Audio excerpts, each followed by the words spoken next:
juntrungannya kita kawinin aja sama anak perempuan kita. Maka ini akan membawa DNA ila yaumil qiyamah. Bagaimana dong Kiai cara kita nikahin anak perempuan kita? Nikahin dengan orang yang sudah ketahuan solehnya. Bapaknya suka sholat, ibunya suka sholat, dianya suka sholat. Itulah menantu yang baik untuk anak kita, keturunan kita ila yaumil qiyamah. Bu, kedengaran apa tidak?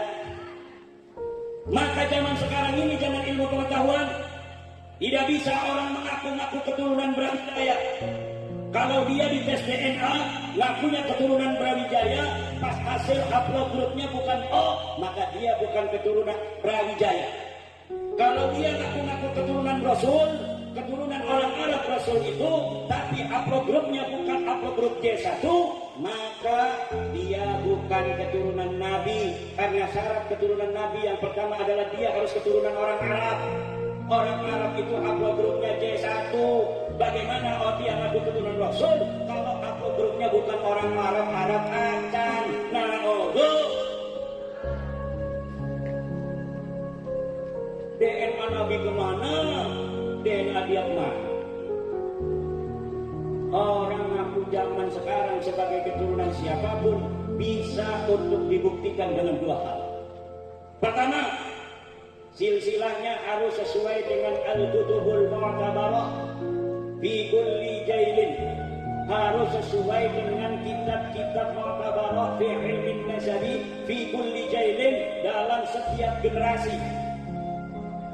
Sekarang ini generasi keturunan Nabi Muhammad dari jalur Sultan Maulana Hasanuddin Banten hari ini 404139. Itu lengkap turunan Sunan Gunung Jati sampai ke Rasulullah melalui Musa Al-Kadzim. Hari ini yang ada itu urutannya yang ke-41 4039. Dari Sunan Giri melalui jalur Syekh Abdul Qadir Jailani juga sama. Hari ini yang ada hidup di dunia ini keturunan Rasulullah dari jalur Sunan Giri yang ke-39, yang ke-40, yang ke-41. Ada juga beberapa yang masih 38, 37, tapi jarang sekali.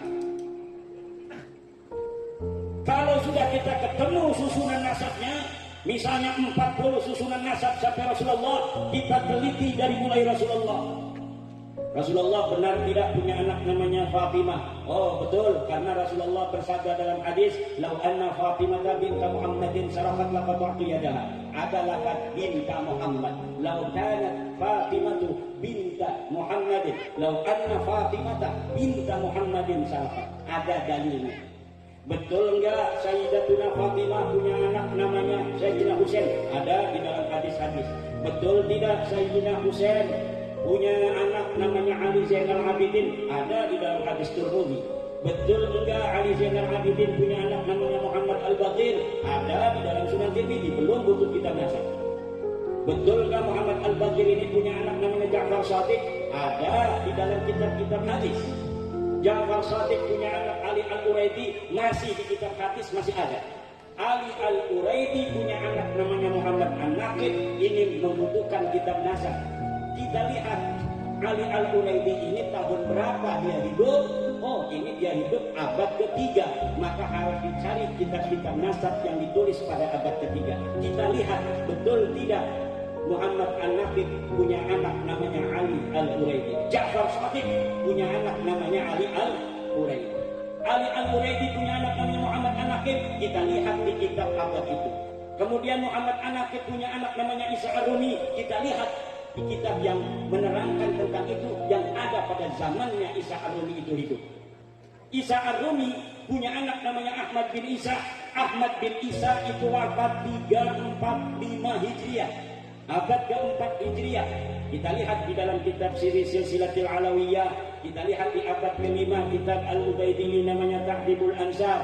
Kita lihat kitab abad kelima Al-Majdi karya Al-Umari. Kita lihat kitab Al-Muntaqilatul Talibiyah karya Tabatabai. Di situ tidak ada namanya Ahmad punya anak namanya Ubaidullah. Ternyata setelah saya teliti dari orang-orang yang mengaku keturunan Nabi dari jalur Ubaidillah, ternyata terputus dan tertolak oleh kitab-kitab nasab yang ada pada abad ke-5, abad ke-6, abad ke-7, abad ke-8, abad ke-9. Baru di abad 10 ada kitab nasab namanya Tuhfatul Talib yang mencatat. Sementara kitab sebelumnya nasab tidak ada, lalu dari mana Tuhfatul Talib ini bisa mencatat nasabnya Ubaidillah sebagai anak Ahmad? Ternyata dari kitab kalangan mereka sendiri, kalangan Ba'alawi, yang namanya kitab Al-Burqatul Musiqah karya Habib Ali As-Sahran yang dikarang 895 Hijriah abad ke-9. Nulis sendiri, tidak ada referensi sebelumnya. Jadi kita ngaku anaknya Sultan Hasanuddin. Sultan Hasanuddin misalnya anak laki-lakinya Maulana Yusuf, Pangeran Arya Jepara. Kemudian kita sisipin Maulana Hasanuddin punya anak tambah satu lagi namanya Sudarmono. Sudarmono bin Maulana Hasanuddin. Maulana Hasanuddin yang adanya di abad 16, pengakuannya di 2023. Hari ini orang banyak yang gak percaya, tapi dia bikin suatu kitab, nanti 500 tahun lagi kitabnya ditemukan orang.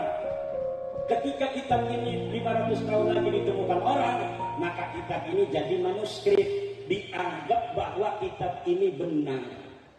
Tetapi orang yang mau meneliti tidaklah cukup dia dengan satu kitab, dia akan periksa kitab-kitab sebelumnya. Benar enggak itu Sultan Maulana Hasanuddin punya anak namanya Sudarmono? Sudarmono sebagai anak Maulana Hasanuddin tercatat tidak di abad 16 Masehi, tidak.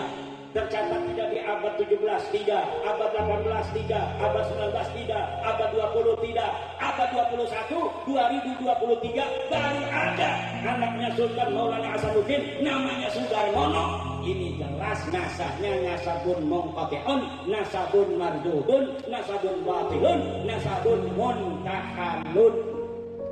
Nasabnya dapat ngerampok. Ini ibu dan bapak hadirin ma'asyiral muslimin rahimakumullah. Ya Allah, udah salah satu. Karena cintanya kita pada baginda Nabi, kita enggak rasa sampai setengah satu. Ibu-ibu, bapak-bapak, saya enggak bakal lama-lama lagi karena kita selain untuk mencintai Rasul, Rasul juga sangat cinta kepada kita kalau kita tidaklah ketinggalan sholat subuh, betul? Pagi-pagi kita harus bikin uduk atau beli uduk untuk suami, betul? Betul tidak, Bu?